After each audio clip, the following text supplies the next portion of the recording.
নমস্কাৰ। এক গুৰুত্বপূৰ্ণ খবৰ। প্ৰাথমিক টেট উত্তীৰ্ণ শিক্ষকৰ দৰমহা গাঁথনিৰ আসোঁৱাহ দূৰ কৰাৰ আশ্বাস।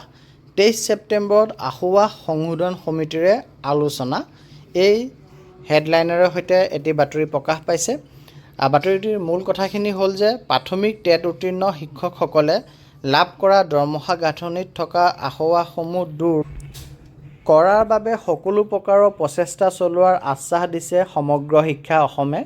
দৰমহা গাঁথনিত থকা আসোঁৱাহ সন্দৰ্ভত অহা 23 ছেপ্টেম্বৰত আসোঁৱাহ সংশোধন সমিতিৰ লগত বিশদভাৱে আলোচনা কৰা হ'ব।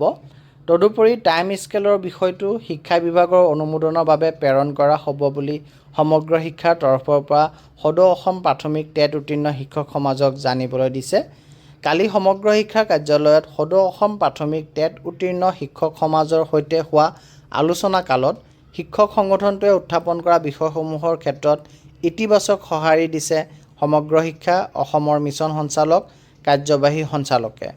উল্লেখযোগ্য যে সদৌ অসম প্ৰাথমিক টেট উত্তীৰ্ণ শিক্ষক সমাজে তেওঁলোকৰ বিভিন্ন দাবী পূৰণৰ বাবে 15 ছেপ্টেম্বৰত সমগ্ৰ শিক্ষাৰ মিছন অভিযানৰ কাৰ্যালয়ত অৱস্থান ধৰ্মঘট কাৰ্যসূচী পালন কৰাৰ কথা আছিল। প্ৰতিবাদী কাৰ্যসূচীৰ দিনটোতে উত্থাপিত বিষয়সমূহৰ সমাধানৰ সূত্ৰ উলিয়াবলৈ সমগ্ৰ শিক্ষাই সংগঠনটোক আলোচনালৈ আমন্ত্ৰণ জনাইছিল।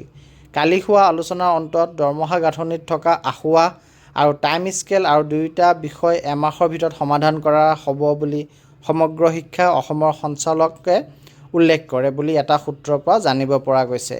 এই মূল দাবী দুটাৰ লগতে অন্যান্য সকলো বিষয় সন্দৰ্ভত আলোচনা আনুষ্ঠানিক কাৰ্যবিৱৰণী প্ৰকাশ হোৱাৰ পাছতহে সদৌ অসম প্ৰাথমিক টেট উত্তীৰ্ণ শিক্ষক সমাজৰ পৰৱৰ্তী পদক্ষেপ কি হ'ব সেয়া কথা স্পষ্ট হ'ব। গতিকে টেট উত্তীৰ্ণ প্ৰাথমিক বিদ্যালয়ৰ শিক্ষকসকলৰ বাবে এটি ভাল খবৰ। তেওঁলোকৰ দুটা দাবী আছিল। এটা হৈছে দৰমহা গাঁথনিত থকা আসোঁৱাহ দূৰ কৰা আৰু এটা হৈছে টাইম স্কেল প্ৰদান কৰা।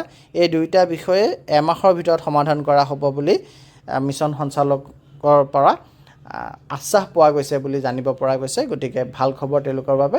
ধন্যবাদ।